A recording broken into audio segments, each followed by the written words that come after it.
மார்க்கெட்லயே கம்மி சேதாரத்துல இன்னும் 1% தள்ளுபடி கொடுப்போம். ஓகே, வைரநக கேரட்டுக்கு 5000 தள்ளுபடி கொடுப்போம். தள்ளுபடி திருவிழா நாமக்கல்ல திருச்செங்கோடு மெயின் ரோட் எர்ணாபுரத்துல இருக்கிற ஸ்பைரோ பிரைம் பப்ளிக் ஸ்கூல்ல +2 போர்டு எக்ஸாம்ஸோட சேர்த்து நீட் அண்ட் ஜேஇ கோச்சிங்கும் கொடுத்துட்டு இருக்காங்க.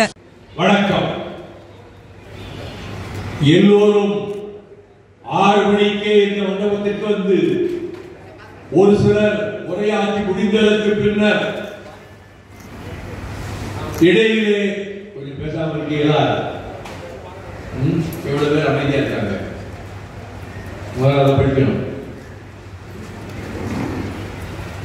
தொழிலை நடத்திவிட்டு வந்து மற்றும் சிலர் பேசினாலும் கூட பிரியாணி வாடை கமகம என்று வந்து கொண்டிருக்கிறதே, சூடு ஆறாமல் இருக்கிறது போலும்.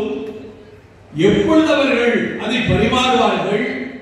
இங்கே இருக்கிற நபர்களை பார்த்தால் இந்த ஒலிபெருக்கியை விடுவதாக இல்லை போதும் என்று அதையும் எதிர்பார்த்துக் கொண்டிருக்கக்கூடிய அதுதான் சிறப்பு.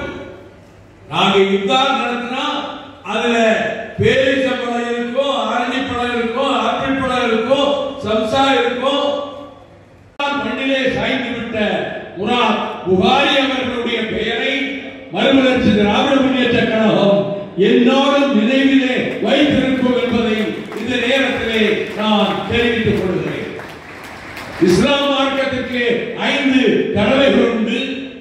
1 கலிமா, 2வது 5 வேளை தொழுகை, 3 ரமலான் நோன்பு, 4 ஜக்காத், 5 ஹஜ் யாத்திரை.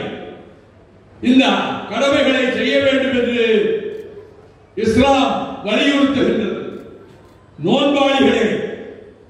நோன்பாளிகளை பொறுத்தவற்றில் அவர்களை இறை நம்பிக்கையுடையவர்களாகலாம்.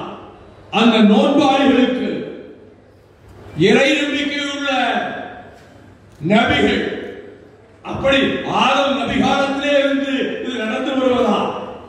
நபிகள் சொன்னதா? இறை நம்பிக்கையோடு நீங்கள் இந்த நோன்பு கடமையை செய்ய கடமைப்பட்டிருக்கிறீர்கள் என்று திருக்குர்ஆனில் 2ஆம் அத்தியாயத்தில் 183வது வசனத்தில் மிக தெளிவாக குறிப்பிடப்பட்டிருக்கிறது. அதைத்தான் அந்த அடிப்படையிலே இங்கே நாம் நடத்துகிறோம். இன்றைக்கு நான் அரசு பொதுவாக இங்கே நடந்த எந்த நிகழ்ச்சியிலும் நான் அரசியல் பேசியதில்லை, அரசியல் கட்சிகளின் பெயரை சொல்வதில்லை.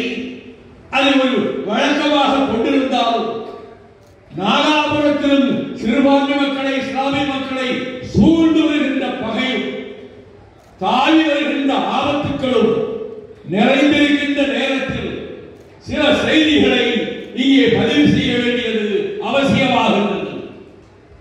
ஏனென்றால் அடல் பிகாரி வாஜ்பாய் அவர்கள் தலைமை அமைச்சராக வருகிற போது நானும் திராவிட முன்னேற்ற கழகத்திலே மறைந்த அண்ணன் முரசொலி மாறனும் அந்த கொள்கை குறிப்பை, தேர்தல் பிரகடனத்துக்கான கொள்கை குறிப்பை தயாரிப்பதிலே எங்கள் 2 பேருக்குமே இடம் கொடுத்திருந்தார்கள்.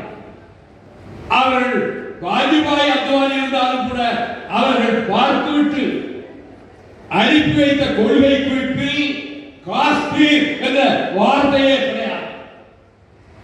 இன்று காஷ்மீரே கிடையாது என்ற நிலையை நரேந்திர மோடி ஏற்படுத்தி விட்டார். அன்றைக்கு அவர்களும் பாரதிய ஜனதா கட்சிதான். ஆனால் இது விஷ பரீட்சை, அக்னி பரீட்சை என்று காஷ்மீரை பற்றி ஒரு வார்த்தை அதிலே கிடையாது. இன்று அரசியல் சட்டத்தில் இருந்து அது அகற்றப்பட்டு விட்டது. அடுத்து வக்போரை பற்றி அதிலே ஒரு வரி கூட அவர்கள் எழுதவில்லை. இப்பொழுது வக்போர் மசோதா அடுத்த வாரம் வருவதாக நான் கேள்விப்படுகிறேன். நாளை முதல் அடுத்த 5 நாட்களில். ஆக இஸ்லாமிய மக்களினுடைய தனி உரிமையான வக்பு வாரியத்தினுடைய அந்த தனித்த உரிமைகள் அனைத்தையும் பறித்துவிட்டு தலைகீழாக மாற்றுகின்ற மசோதா தயாராகி இருக்கின்றது. அதே போல அவர்கள் இந்த இன்றைக்கு இருக்கக்கூடிய பிரதம அமைச்சர் தலைமையில் இருக்கக்கூடிய பாரதிய ஜனதா தொலைக்காட்சி தலைமையிலாகுகிற இந்த அணி அவர்கள் நினைத்ததை சாதித்து பாபர் மசூதியை இடித்து தகர்த்து தரைமட்டமாக்கி பின்னர் அங்கே ராமர் கோயிலையும் கட்டிவிட்டார்கள். 91-92 நெருப்பு உமிழ்ந்தது பாராளுமன்றத்திலே. அங்கே நீங்கள் பாபர் மசூதியை தொடக்கூடாது, கிட்ட போகக்கூடாது என்று. ஆனால் ராணுவத்தின் துணையோடு ஒரு பக்கத்திலே இருந்து கையிலே கடப்பாறை, கையிலே சம்மட்டி, இதை ஆயிரக்கணக்கானவர்கள் எடுத்துக்கொண்டு செங்கல்களையும் எடுத்துக்கொண்டு போய் பட்ட பகலில் அந்த மாடங்களை இடித்து தகர்ப்பதை அத்தனை தொலைக்காட்சிகளும் காட்டின. நான் நாடாளுமன்ற ராஜ்யசபையிலே சொன்னேன், அது எங்கள் இதயத்திலே பாய்ந்த ஈட்டி. 3 குண்டுகள் மூலமாக காந்தியடிகள் கோட்சே கொன்றார். நீங்கள் அந்த 3 மாடங்களையும் இடித்து இங்கே வாழக்கூடிய 20 கோடி இஸ்லாமியர்களுடைய இதயங்களிலும் நெருப்பு வைத்து விட்டீர்கள் என்று நான் பேசுகிறேன். இப்பொழுது இந்த தடவை என்ன நடந்தது என்று சொன்னால், பேச ஆரம்பித்தவுடனே எதை முதலிலே சொன்னால் அமைதியாக இருப்பார்கள் என்று எனக்கு தெரியும். தாக்குதல் நடத்த வேண்டியதெல்லாம் நான் பின்னாலே வைத்துக் கொள்வேன். முதலில் மற்ற விஷயங்கள் எல்லாம் சொல்லி பதிவு செய்கிற போது அமைதியாக இருப்பார்கள். தகராறு வரக்கூடிய பிரச்சனை பிறகுதான் வைப்பேன். ஒரே கூச்சல், 100 எம்பிக்கள் எழுந்திருந்து கொண்டு அங்கே என்னை பேசவிடக் கூடாது என்று கூச்சலிட்டார்கள். உங்கள் கூச்சலுக்கெல்லாம் நான் இந்த சரசரப்புக்கெல்லாம் அஞ்சுபவன் அல்ல. நான் தென்னாட்டுக்காரன், நான் ஒரு தமிழன், நான் வைகோ. உங்களுடைய கூச்சலுக்கு கொஞ்சம் கூட நான் பயப்பட மாட்டேன். நான் சொல்ல வேண்டியதை சொல்லுவேன் என்று அவர்களுக்கு இப்பொழுது 2022 அகமதாபாத்தில் அலகாபாத்தில் அதற்கு இப்பொழுது பிரயாக் நகர் என்று பெயர் சூட்டியிருக்கிறார்கள். ஒரு மாநாடு இந்துத்துவ சக்திகளால் நடத்தப்பட்டது. அதிலே பஜ்ரங்தள், இந்துவா சபை, RSS இந்த அமைப்புகள் எல்லோரும் சேர்ந்து அங்கே ஒரு மாநாடு 2 நாள் நடத்தினார்கள். அந்த மாநாட்டின் இறுதியிலே ஒரு பிரகடனத்தை வெளியிட்டார்கள். அந்த பிரகடனம் 32 பக்கங்களை கொண்டது. அந்த பிரகடனத்தில் எடுத்த எடுப்பிலேயே சொல்கிறார்கள், இனிமேல் இந்த நாட்டுக்கு இந்தியா என்ற பெயரை யாரும் அழைக்க கூடாது, எழுதக்கூடாது. பாரத் என்றுதான் இனிமேல் இது ஒலிக்க வேண்டும். இந்தியா என்ற பெயர் கூடாது.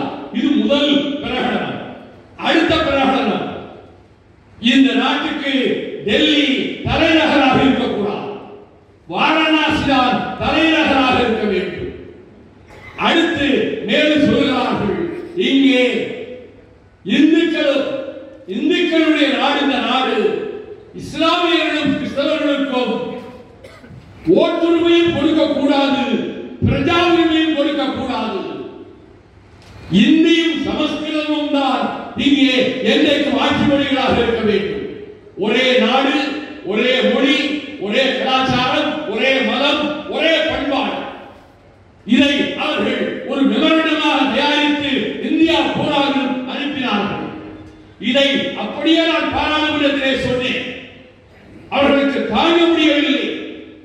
இந்துக்களையும் கிறிஸ்தவர்களையும் இஸ்லாமியர்களையும் இந்த நாட்டை விட்டு அனுப்ப வேண்டும் என்று சொல்கிறார்களே, ஓட்டுரிமை கூடாது என்று சொல்கிறார்களே என்று நான் கேட்டவுடனே அவ்வளவு 100 எம்பிக்களும் எழுந்து கொண்டு நீரை திரும்ப வாபஸ் தர போகிறாயா இல்லையா என்று கூச்சலிட்டார்கள். ஒருபோதும் வைகோ அந்த கோழைத்தனமான காரியத்தை செய்ய மாட்டார். திரும்ப திரும்ப சொல்வேன்,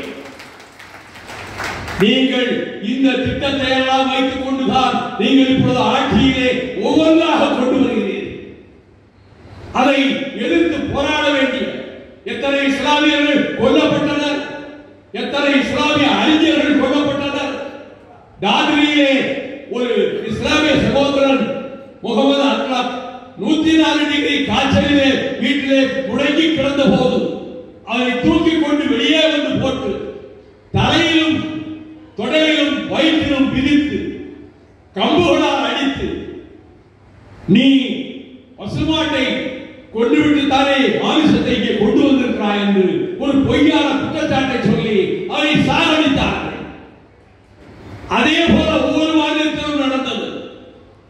அறிஞர்கள் இஸ்லாத்துக்கு வக்காலத்தல்ல, சமூக நீதிக்கும் மதச்சார்பற்ற தன்மைக்கும் வக்காலத்து வாங்குகிற அறிஞர்கள் கொல்லப்பட்டார்கள். அதற்கும் எந்த வழக்கும் நடைபெறவில்லை. இப்படிப்பட்ட சூழ்நிலையில் இங்கே இந்திய பூபாகத்தில் ஒன்று நடந்து கொண்டிருக்கின்ற நேரத்தில் நான் சொன்னேன், நீங்கள் இதையெல்லாம் நிறைவேற்ற முனைந்தால், இந்தியை திணிப்போம் என்று சொன்னார். அந்த எதிர்ப்பு போராட்டத்திலே இருந்து வார்ப்பிக்கப்பட்டவன் நான். I am molded by anti-Hindi agitation. I have backed the Constitution of India. In a public place, நான் இந்திய அரசியல் சட்டத்தை கொளுத்தினேன்.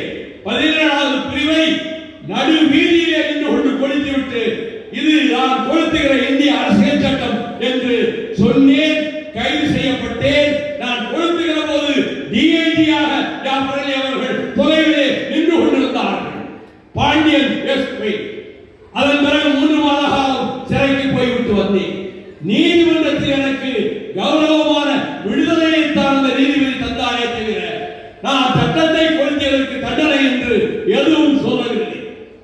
ஒரு அமைச்சர், கேபினட் அமைச்சர், திமுக காரர்கள் அரசியல் சட்டத்தை கொளுத்துகிறோம் என்று ஒரு தாளை கொளுத்து விட்டு ஓடிவிட்டார்கள் கோழைகள் என்று சொன்னார். நான் உடனே எழுந்து ஒரு நிமிடம் எனக்கு இடைவெளி கொடுக்க முடியுமா? இது மரபு. சரி என்று உட்கார்ந்து விட்டார். அரசியல் சட்டத்தின் தாளை கொளுத்திய கோழைகள் என்று சொன்னீர்களே, நான் அரசியல் சட்டத்தின் 17வது பிரிவை அந்த புத்தகத்தை எடுத்துக்கொண்டு போய் கொளுத்தினேன். இதை நான் புறம்போக்கிலிருந்து பேசவில்லை. Under the high dome of this parliament, ராஜ்யசபையிலே நான் இதை பதிவு செய்கிறேன். அரசியல் சட்டத்தை நான் கொளுத்தினேன் 17வது பிரிவை. அதன் விளைவுகள் என்னவாக இருந்தாலும் அதை பற்றி எனக்கு கவலை இல்லை. இந்தியை எதிர்த்து எத்தனையோ பேர் மாண்டனர். லட்சக்கணக்கான தமிழர்கள் போராடினர். ஆயிரக்கணக்கானவர்கள் சுட்டுக் கொல்லப்பட்டார்கள். எல்லைப்புறத்தை பாதுகாக்க வேண்டிய இந்திய ராணுவம் இயந்திர துப்பாக்கிகளை ஏந்திக் கொண்டு தமிழ்நாட்டு வீதிகளில், திருப்பூரில் திருச்செங்கோட்டில், ஆரணியில், பொள்ளாச்சியில், மணப்பாறையில் ஆயிரக்கணக்கான தமிழர்களை, இளைஞர்களை சுட்டுக் கொண்டது இந்திய ராணுவம். அந்த தியாக பரம்பரையிலே 8 பேர் தீக்குளித்து வடிந்தார்கள். அப்படிப்பட்ட வரலாறு எங்களிடம் இருக்கிறது. நாங்கள் இந்த அவையிலே தான் அறிஞர் அண்ணா அவர்கள் பேசினார்கள். ரைட் ஆஃப் செல்ஃப் டிட்டர்மினேஷன், சுயநிர்ணய உரிமை வேண்டும் என்று தான் பேச்சை முடித்தார்கள். இதை திரையிட்டு மறைப்பதற்கு பலர் முயற்சிக்கலாம். அண்ணாவின் இருதயத்துக்குள்ளே இருந்த அந்த லட்சியம் அவர் உடலை விட்டு உயிர் பிரிகிறவரை அவரை விட்டு விலகவே இல்லை. இப்படி சூழல் இருக்கின்ற நேரத்தில் நான் உங்களுக்கு சொல்லலாம், இங்கே ஆளுநர்கள் வந்து அமர்ந்து கொண்டு அவர்கள் அதிகார சட்டை செய்கிறார்கள். அழுத்து கலைத்து ஓய்ந்து தோற்று போனவர்களை கொண்டு வந்து இந்த ராஜபவனங்களிலே உட்கார வைத்து அவர்கள் மூலமாக மாநிலங்களை ஆட்சி படைக்கின்ற வேலையிலே இந்த நரேந்திர மோடி அரசு ஈடுபட்டிருக்கின்றது. இங்கேயும் அப்படி ஒரு ஆளுநர் இருக்கிறார். ஆளுநர் எல்லை மீறி செயல்படுகிறார். ஆனால் கலிபாக்களிலே அமைதிக்கு பேர் போல அபூபக்கர், நேர்மைக்கு பேர் போல உமர், வீரத்துக்கு பேர் போல மாவீரர் அலி, பண்புக்கு பேர் போல கலிபா உதுமான், இந்த 4 கலிபாக்களும் ஆட்சி நடத்திய காலத்தில் எந்த அநீதியும் நடக்கவில்லை. மகாத்மா காந்தி சொன்னார், ஒரு நாட்டின் ஆட்சி எப்படி அமைய வேண்டும் என்று சொன்னால் கலிபா உமருடைய ஆட்சியை போல ஒரு ஆட்சி அமைய வேண்டும் என்று மகாத்மா காந்தி சொன்னார். இதை நான் இந்த இந்துத்துவ சபை கூட்டத்துக்கு தெரிவித்துக் கொள்கிறேன். உமர் ஆட்சியை போல ஒரு ஆட்சி வர வேண்டும் என்று அண்ணல் காந்தி சொல்லிவிட்டு போனார். அவர் அவ்வளவு எளிமையாக நேர்மையாக இருந்தார். அவரிடத்திலே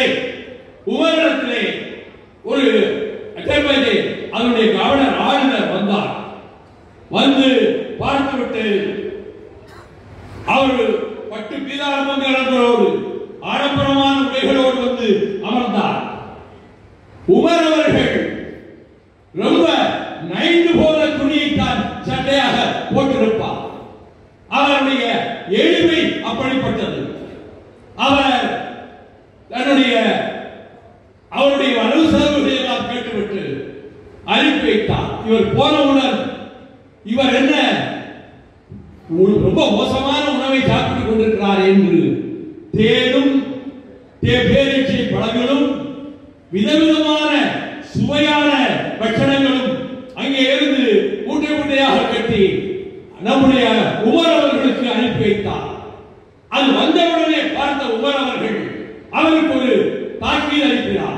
இவையெல்லாம் உங்கள் தாய் தகப்பன் சொல்லி சேர்த்து சம்பாதித்த சொத்திலே வாங்கியவையா அல்லது உங்கள் வருமானத்திலே வாங்கியவையா?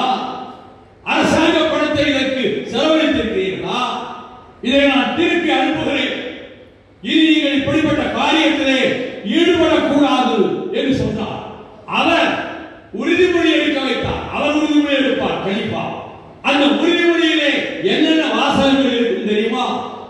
நான் பட்டு பீதாம்பர உடைகளை அணிய மாட்டேன், எளிமையான உடைகளை தான் நான் அணிவேன், நான் நைத்து போன உணவைத்தான் சாப்பிடுவேன், அந்த சிறப்பான சுவையான உணவை நான் அருந்த மாட்டேன், என் வாசல் கதவு எப்பொழுதும் திறந்துதான் இருக்கும், யார் வேண்டுமானாலும் வந்து என்னை பார்க்கலாம், நான் முரட்டு ஜாதி உயர்ஜாதி குதிரைகள் மீது ஏறி பயணிக்க மாட்டேன், கோவேறு கழுதைகளில் தான் நான் வருவேன். இதை உறுதிமொழியாக எடுத்துக்கொள்ள வேண்டும். ஒருவர் பொறுப்புக்கு வருகிற போது ஆளுநராக இருந்தால் இதை வலியுறுத்தியவர் உமர் அவர்கள். அவரை பொறுத்தவற்றில் அந்த உணர்வுகளை எப்படி பெற்றார் என்றால், நபிகள் நாயகம் ஸல்லல்லாஹு அலைஹி வஸல்லம் அவர்கள் எங்கே ஒரு மாற்றத்தை கொண்டு வருவதற்கு ஹீரா குகைக்கு தினமும் சென்று கொண்டிருந்த போது சில நாட்களில் அவருடைய துணைவியார் உணவு கொண்டு வந்து அங்கே தருவார். நாட்கணக்கில் மாதக்கணக்கில் வருடக்கணக்கில் அங்கேயே இருந்தார். அப்பொழுதுதான் மலை சத்யாவர்கள் சொன்னதை போல வானத்து தூதுவன் ஜிப்ரீல் அவன் அங்கே வந்து நபியே ஓதுவீராக என்று சொன்ன, எனக்கு ஓத தெரியாதே என்று மறுக்க, இரண்டாம் முறையும் சொல்ல தெரியாதே என்று மறுக்க, மூன்றாம் முறையும் சொல்ல தெரியாதே என்று சொல்ல, இல்லை நீங்கள் ஓதிவிடுவீர்கள் என்று சொல்லிவிட்டு போன பிறகு உடம்பெல்லாம் வியர்த்து கைகால்கள் எல்லாம் நடுங்கி வீட்டிற்கு வந்தவுடன் வேர்த்து விறுவிறுத்து படுக்கையிலே போய் சாய்ந்து கம்பளியை எடுத்து போர்த்த சொன்னார். துணைவியார் கேட்டார், மணாளரே ஏன் இந்த பதக்கம், ஏன் இந்த வியர்வை கோலம், ஏன் இவ்வளவு நடுங்குகிறீர்கள் என்ன என்று கேட்டபோது அவர் தனக்கு நடந்ததை, அந்த குகையிலே நடந்ததை சொன்னார். நீங்கள் விருந்தினர்களை அரவணைக்கிறீர்கள், தேடி வருகிறவர்களை உபசரிக்கிறீர்கள், ஏழைகளுக்கு கருணை காட்டுகிறீர்கள், உங்களுக்கு இறைவன் எந்த தோல்வியும் தரமாட்டார், எதற்கும் போய் கேட்டுவிட்டு வருவோம் என்று அங்கே அவருடைய தந்தையாருடைய தம்பி மகன் மராகா அவரிடத்திலே அழைத்துக் கொண்டு போனார். அவருக்கு எல்லா மொழிகளும் தெரியும், கண்பார்வை இல்லை. அவரிடத்திலே அழைத்துக் கொண்டு போய் நடந்ததை சொல்லுங்கள் என்றவுடன் நபிகள் குகையிலே என்ன நடந்தது என்பதை வராகாவிடத்திலே சொன்னார். உடனே வராகா சொன்னார், இது இறைவனுடைய சித்தம், இறைவன் உங்களுக்கு அங்கே இருந்து இந்த அமுத மொழிகளை இறக்கி இருக்கிறார். அதான் குர்ஆன், அமுத மொழிகளை இறக்கி இருக்கிறார். உங்களுக்கு எந்த விதமான பயமும் தேவையில்லை. ஆனால் இந்த நகரத்தை விட்டு, மக்காவை விட்டு நீங்க உங்களை வெளியேற்றுகிற போது நான் இருப்பேனா என்று தெரியவில்லை என்றார். அதிர்ந்து போன முகமது நபி அவர்கள், என்னை இந்த நாட்டை விட்டு, இந்த நகரத்தை விட்டு வெளியேற்றி விடுவார்களா? ஆமாம், அது நடக்கும், அதை பற்றி கவலைப்படாதீர்கள், எல்லாம் நன்மையில் முடியும் என்று சொன்னார். அதன் பிறகு இவரை ஆலய தீர்த்து கட்ட வேண்டும் என்ற நோக்கத்தோடு குறைஷிகள் ஆயுதங்களோடு வந்தபோது அப்பொழுது அந்த இடத்திலே அலி அவர்கள் முதலில் அவர்கள் குறைஷிகள் பக்கம் தான் சாய்ந்திருந்தார். அவர் அலியை வந்து அவர்கள் தாக்கினார்கள். பார்த்தாயா எங்கே பார்த்தாய்? இல்லை, தெரியவில்லை. படை தேடிக்கொண்டே வருகிறது காட்டுக்குள்ளே. இவரும் அபூபக்கர் சித்திக் அவரும் தான் போகிறார்கள். போகிற இடத்தில் எங்காவது கொஞ்சம் ஓய்வெடுக்கலாம் என்று ஒரு குகையை பார்க்கிறார்கள். கொஞ்சம் இருங்கள் என்று சொல்லிவிட்டு அபூபக்கர் சித்திக் அந்த நுழை வாயிலே ஏதாவது சிறந்தி வலைப்பில் இருக்கிறதா என்று பார்க்கிறார். சுவர்களை எல்லாம் தடவி பார்க்கிறார். 3 துவாரங்கள் அங்கே இருக்கின்றன. சுவத்திலே உள்ளே அழைத்துக் கொண்டு போய் நபிகள் ஆயிரத்தை படுக்க வைத்து விட்டு அந்த 3 துவாரங்கள் இருக்கக்கூடிய அதில் தன்னுடைய 2 பாதங்களையும் வைத்து அழுத்தியவாறு படுத்துக் கொண்டார். வந்தார்கள் துருப்புக்கள். குறைஷிகள் ஆயுதங்களோடு வந்தார்கள். எங்கே முகமது என்று தேடிக்கொண்டு இந்த குகைக்கு முன்னாலே வந்திருந்தார்கள். காலடி சத்தம் கேட்கிறது. அவர்கள் வந்துவிட்டார்கள் என்று நபிகள் சொல்றார். நீங்கள் கவலைப்படாதீர்கள். அதற்கு அவர் நபிகள் சொன்னார், நான் கவலைப்படவில்லை. நாம் இங்கே இருப்பது 2 பேர் அல்ல, 3 பேர் இங்கே இருக்கிறோம். 3வது நபர் யார் என்று கேட்கிறார் அபூபக்கர். அவர்தான் இறைவன். அவர் நம்மோடு தான் இருக்கிறார். இப்படி அவர்கள் பேசிக் கொண்டிருக்கக்கூடிய நேரத்துக்குள்ளாக அந்த சிலந்தி வலைக்குள்ளே அந்த உள்பக்கத்திலே ஒரு புறா, வெண்புறா முட்டையிடுகிறது. அந்த முட்டையிட்டு விட்டு அந்த புறா அதே உட்கார்ந்து இருக்கிறது. இப்பொழுது சோல்ஜர்ஸ் வந்தார்கள், துருப்புக்கள் வந்தார்கள், குறைஷிகள் வந்தார்கள். இந்த குகைக்குள்ளே போய் நாம் தேடுவோமா என்ற போது, அட பைத்தியக்காரனே, அங்க சிலந்தி வலைப்பில் இருக்கு, உள்ள புறா முட்டையிட்டு இருக்க. முதல்ல இருந்தா புறா எப்படி உள்ள போக முடியும்? அது ஏற்கனவே இருந்து கொண்டு இருக்கக்கூடிய இடம். அங்கே முகமதுவோ அபூபக்கரோ வர வாய்ப்பே இல்லை என்று சொல்லிவிட்டார்கள். ஆக ராபர்ட் ப்ரூஸுக்கு சிலந்தி வலை பின்னியது ஒரு போர்க்களத்தை ஞாபகப்படுத்தி வெற்றி வர வைத்தது வரலாற்றிலே. இங்கே ஒரு சிலந்தி வலை பின்னி நம்முடைய நபிகள் நாயகத்தையும் சித்திக்கையும் காப்பாற்றியது.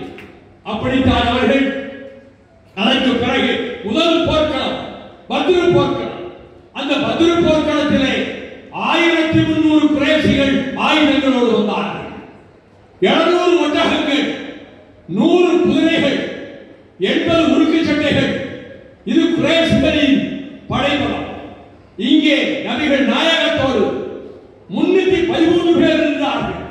313 பேர், 2 உருக்கு சட்டை, 2 குதிரை, 70 ஒட்டகங்கள். 2ஐயும் கணக்கிட்டு பாருங்கள். போர் மூண்டது. உக்கிரமமான போர் நடந்தது.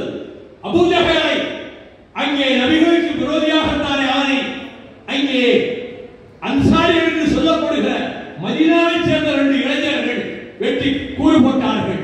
அது மாவாட்டுகிற கல்லிலே அங்கே வாட்டுகிற போது பருப்பு தெரித்து விடுவதைப் போல அவர்களுடைய கால்கள் தெரித்து விழுந்தன என்று அதிலே குறிப்பிட்டிருப்பார். அந்த அளவுக்கு அந்த போரில் போர்க்களத்தில் 70 பேர் குறைஷிகள் கைது செய்யப்பட்டார்கள். கைது செய்யப்பட்டு அவர்களை எங்கே கொண்டு போய் வைப்பதற்கிற போது நபிகள் நாயகம் ஒரு பள்ளிவாசல் கட்டியிருந்தார். அந்த பள்ளிவாசலுக்கு 70 பேரை அழைத்துக் கொண்டு போய் உள்ளே போய் இங்கே படுத்துக் கொள்ளுங்கள், உணவு கொடுக்கப்படும் என்று சொன்னார். இரவு 12 தாண்டி விட்டது. உணவு சத்தமாக இருந்தது. எங்கு பார்த்தாலும் நபிகள் உடனே எழுந்து போய் படுத்திருக்கிறவர்களை பார்க்கிறார். அவர்கள் கைகளெல்லாம் இறுக கயிற்றால் கட்டப்பட்டிருப்பதனாலே அந்த வேதனை தாங்க முடியாமல் அவர்கள் உணவுகிறார். எல்லா கட்டுக்களையும் தளர்த்தி விட்டார் நபிகள் நாயகம். திரும்ப போய் படுத்தார். ஒரே ஒரு உணவு சத்தம் திரும்ப வந்தது. அது எங்கே என்று போய் பார்த்தால் அதிலே ஒருவருடைய கை கட்டுக்களை இவர் சரியாக தளர்த்தவில்லை. அதை தளர்த்தி விட்டு அவர்களை அதற்கு பிறகு தன்னுடைய சகாக்களை கூப்பிட்டு இவர்களை என்ன செய்யலாம் சொல்லுங்கள் என்ற போது அத்தனை பேருக்கும் மரண தண்டனை கொடுத்து விடுவோம் என்று ஒருவர் சொன்னார். ஆனால் அபூபக்கர் இல்லை, ஏதாவது ஒரு நஷ்டஈடு செய்து வாங்கிக் கொண்டு அவர்களை பத்திரமாக நாம் மக்காவுக்கே அனுப்பிவிடுவோம் என்று சொன்னார். இதுதான் சரியான யோசனை என்று சொல்லி அந்த 70 பேருக்கு தேவையானவற்றை கொடுத்து அவர் நஷ்டஈடு கொடுப்பதற்கு எங்கே படத்துக்கு போவார்கள் என்று திரும்ப அனுப்பி வைத்தார். மக்காவுக்கே அனுப்பி வைத்தார். இந்த பண்பாடு நபிகள் நாயகத்திடம் இருந்ததை குறிப்பிடத்தான் இதை நான் இங்கே குறிப்பிட வேண்டி வந்தது. அந்த இஸ்லாம் மார்க்கத்தை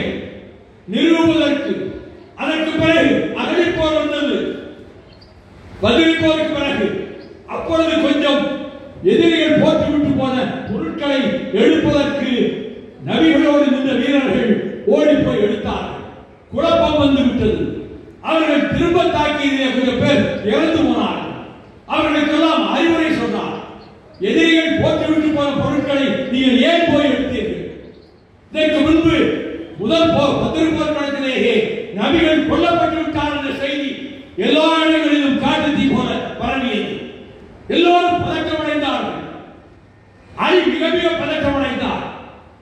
அப்பொழுது குன்றின் உச்சியிலே ஏறி நின்று கொண்டு நபிகள் கன்னத்திலே வெட்டு காயம், ரத்தம் வழிந்து கொண்டிருக்கிறது. பாருங்கள், நான் இதோ முகமது நிற்கிறேன், நான் சாகவில்லை, தவறான பிரச்சாரம், நான் உயிரோடு தான் இருக்கிறேன், உங்களோடு கடைசி வரை வாழ எழுதுவேன் என்று சொன்னார். அந்த போரிலே மிகப்பெரிய வெற்றி.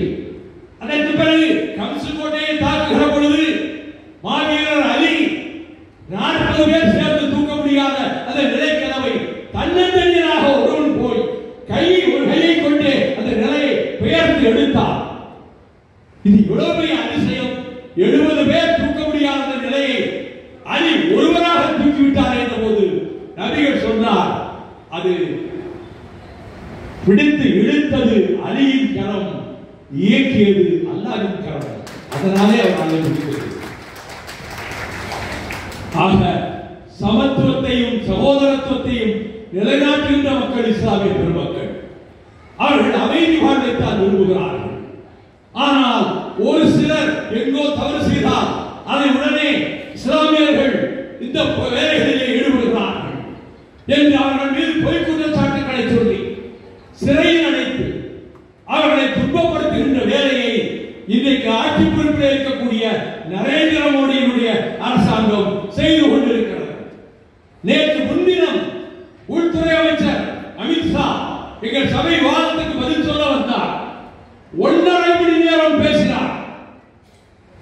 எதிர்க்கட்சி வரிசையிலே நிறைய பேர் இல்லை, ஆளுங்கட்சி வரிசையிலே 100 பேர் இருந்தார்கள். அவர் ஒவ்வொரு கட்சியாக தாக்கிக் கொண்டு ஒரு பிரச்சனையாக எதிர்க்கட்சிகளை சகட்டு வேலைக்கு தாக்குகிறார். ஒரு எம்பி கூட எழுந்து அதற்கு பதில் சொல்ல தயாராக இல்லை. அவர் உள்துறை அமைச்சர் என்பதாலா அல்லது என்ஃபோர்ஸ்மென்ட் டைரக்டரேட், இன்கம் டாக்ஸ் இதெல்லாம் கையிலே இருக்கிறது இந்த பயத்தினாலா? யாரும் எழுந்திருக்கவில்லை. நான் ஆச்சரியத்தோடு பார்த்துக் கொண்டிருந்தேன். நம் பக்கம் தமிழ்நாட்டு பக்கம் எப்பொழுது இந்த மனுஷன் வருவார் என்று எதிர்பார்த்துக் கொண்டே இருந்தேன். தமிழ்நாட்டில் இந்தியை வேண்டாம் என்று அரசியலுக்காக சில பேர் சரி செய்து இப்படி சொல்லுகிறார்கள் என்று அமித்ஷா பேசினார். நான் உடனே விரட்டென்று எழுந்தேன்.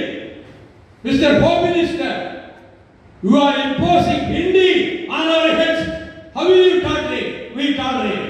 இந்தியை எங்கள் மீது திணிக்கிறீர்கள் என்று அவர் உடனே ஊழல் பிரச்சனைகளிலே மாட்டியவர்கள் இது மாதிரி திசை திருப்ப பார்க்கிறார்கள் என்று அடுத்த ஒரு பாண்டவான் ஒன்றை சொன்னார்.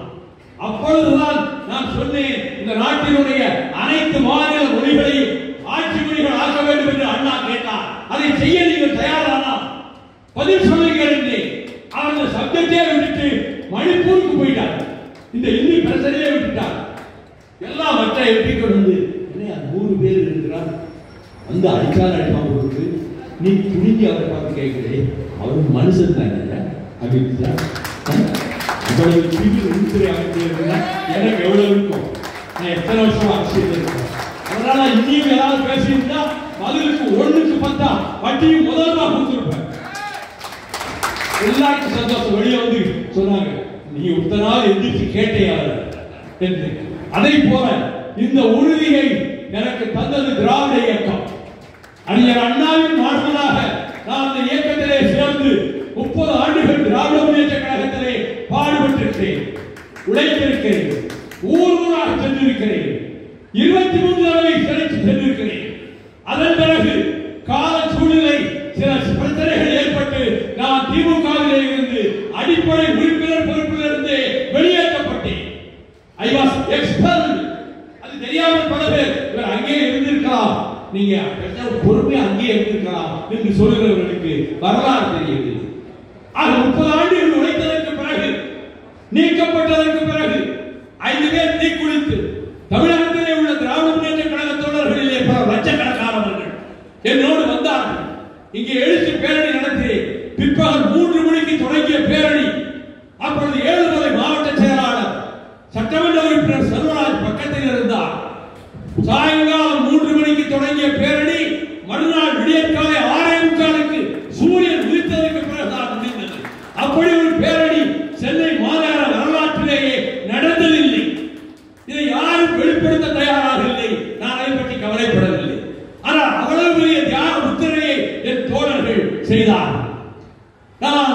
டாக்டர் கலைஞரிடத்திலே கடைசியாக போய் பார்த்தபோது உள்ளே ஸ்டாலின் அழைத்து கொண்டு போனார்.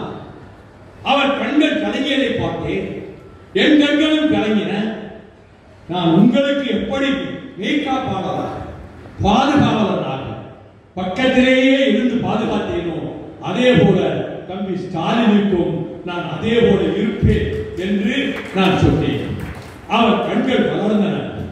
என் கையை பற்றிக் கொண்டார் தளபதி ஸ்டாலின். இதையும் நான் இந்த மன்றத்திலே பதிவு செய்ய விரும்புகிறேன்.